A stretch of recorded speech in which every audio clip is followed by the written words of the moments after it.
Биз баарыбыз жашообузду өзгөрткүбүз келет. Биз баарыбыз жаңы бир нерсе баштоону каалайбыз.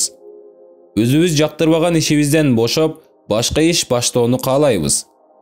Фитнес клубка жазылып, өз ден соолугубузга кам көрүүнү каалайбыз. Зыян азыктарды жегенди токтотууну, эрте турууну жана чуркоону каалайбыз. Биз көп нерселерди каалайбыз. Бирок эмнегедир каалообузга карай эч кандай аракет кылбай келүүдөбүз. Эмненидир күтүп жаткандайбыз жана каалаган нерселерибиз тууралуу ойлонуп гана коюп жатабыз. Мындай абалды дээрлик баарынан кезиктирсеңиз болот. Жана бул сыяктуу адамдардын катарында Мел Роббинс дагы бар эле. Бирок бир жолу ал өзү үчүн жашоосун өзгөртө турган оңой бир эреже ойлоп тапты жана анын жардамы менен чынында эле жашоосун өзгөртө алды. Ал эреже 5 секунд деп аталат.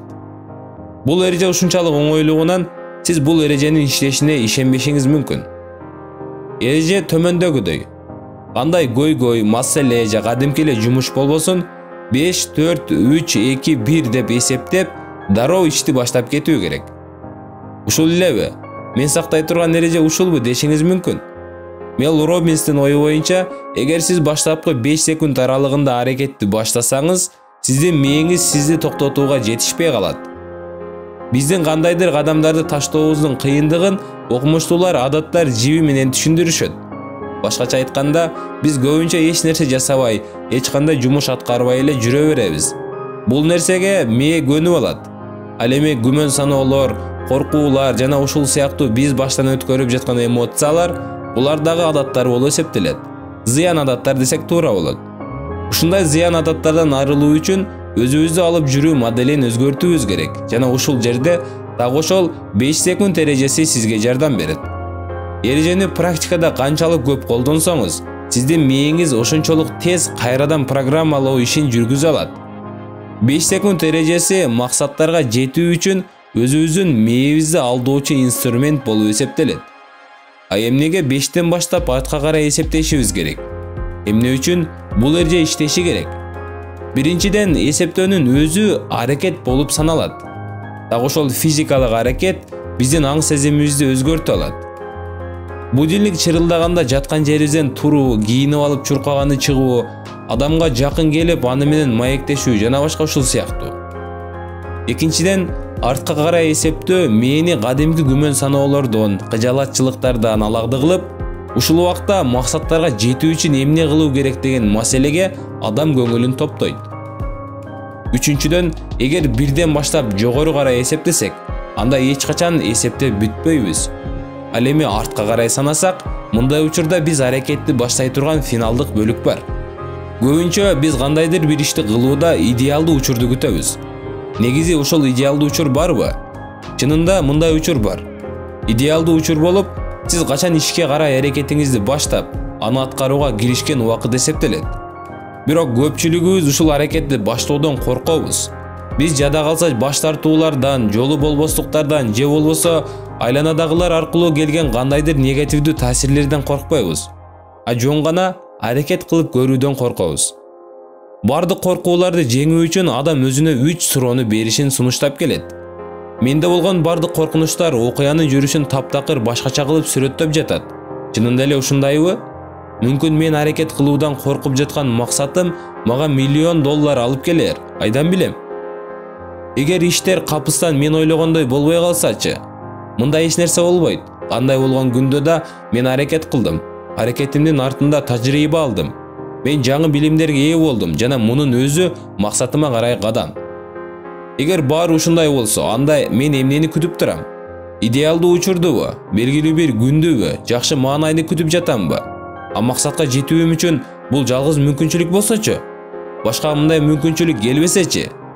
Мындай суроолор сиздин коркунучтарыңызга башкача көз караш менен кароого жардам берет жана иллюзиядан башка эч нерсе эмес экенин түшүндүрөт. Жашооңузду өзгөртүү үчүн аракет кылуу зарыл. Жада калса майда, бирок күндө ташталчу кадамдар да сиздин жашооңузду өзгөртөт. 5 секунд эрежеси сизге ушул майда кадамдарды таштаганга шарт түзөт. Бул өтө жөнөкөй, түшүнүктүү жана мыкты иштей турган эреже. Сиз алдыңызга кандайдыр бир максат койгонуңузда, ага жакындоо үчүн эң майда кадамды тандаңыз. 5-4-3-2-1 деп артқа қарай санаңыз да аракетти баштаңыз. Мақсатқа жетүүдө биздин инстинкттерибиз негизги ролду ойнойт. Андыктан мээңиз ойгонуп, ар кандай нерселерден күмөн санай электе аларга ишене берсеңиз болот. Биздин чечкиндүүлүгүбүз эрежени ар бир колдонгон сайын күчөп бара берет. Анткени эреженин өзү сиздин жашооңуздун ар кайсы бөлүктөрүн өзгөртө алат. Натыйжалуулукту, өзүңүзгө болгон ишенимди жана баалоону арттырат. Бул эреже ар кандай кыжаалатчылыктардын, коркунучтардын алдын алат жана сизге жакшы жашоого багыт берет. Болгону 5 секундта гана. 5 секунд эрежеси адамга өзүн окутуудагы ушунчалык оңой инструмент. Эч кандай татаалдыгы жана түшүнбөй турган жери да жок. Бул эреже өтө оңой. Кандайдыр жумушту аткаруу учуруңузда сиз өзүңүздү чечкинсиз сезип жатсаңыз жана башыңызга ар кандай ойлор келе баштаса, ошол убакта 5-4-3-2-1 деп эсептеңиз жана өзүнчө башкача нерсе болот. Сиз бирге жеткениңизде сиздин аракетиңиз башталды.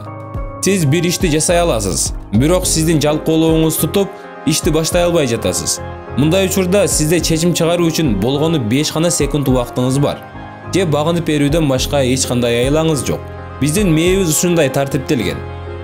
Ооба, 5 секундтан кийин ар кандай нерселер оюңа келе баштайт. Неге мен муну кылышым керек деген сыяктуу. Чындыгында баары оңой. Мен бул эреженин кантип иштешин изилдеп чыктым. Биздин мээбиздин 2 бөлүгү бар. Биринчи бөлүк бул алдыңкы сырткы бөлүк. Башкача айтканда, мээбиздин алдыңкы бөлүгү. Бул жер чечим кабыл алууга жоопкер, бирок бардык эле чечимдерге эмес, жалаң ойлонулган чечимдерге жооп берет. Менин бул бөлүгү ар кандай жаңы маалыматтарды үйрөнүп жатканда иштейт. Эгер сиз кандайдыр тест белгилесеңиз, тесттин аягында башыңыз ооруп калганын байкайсыз. Оорунун себеби баштын ушул бөлүгү иштегенинде. Экинчи бөлүк бул менин ички бөлүгү. Бул жерде бардык нерсе автоматтык түрдө иштейт. Менин бул бөлүгүндө биздин бардык күмөн саноолорубуз, адаттарыбыз, биз арыла албай келген бардык негативдүү маалыматтар жайгашкан. 5 секунд эрежеси болсо, менин бул бөлүгүн иштешин токтотуп, менин алдыңкы бөлүгүнүн иштешине шарт түзөт. Жана бул сизге абалды башкаруу мүмкүнчүлүгүн тартуулайт. Мен ушунчалык чарчадым, эч нерсени каалабай жатам, маанайым жок деген сыяктуу ойлор адамдын башынын бул бөлүгүндө жайгашкан. Мына ошондуктан биз жумуш кылгыбыз келбей калган учурда эч ойлонбой калабыз жана мээнин арткы бөлүгү бизди башкарып алат. Ойлонбостон туруп, ар кандай шылтоолорду издей баштаган учурда сиздин мээңиздин ушул бөлүгү автоматтык түрдө өзү чечим кабыл алат. Мен мээ үчүн өтө мыкты эрежени ойлоп таптым жана бул эреже кечинде өз бөлмөмдө телевизор көрүп жаткан учурда оюма келген. Достор, көргөнүңүздөр үчүн чоң рахмат. Эгер сизге видео жаккан болсо, досторуңуз менен бөлүшүңүз. Биздин Билип ал каналыбызга катталыңыздар. Жаңы видеолорду өткөрүп жибербеш үчүн коңгуроону басып коюңуздар. Анан да сөзсүз лайк басыңыздар. Кийинки видеолордон көрүшкөнчө аман болуңуздар.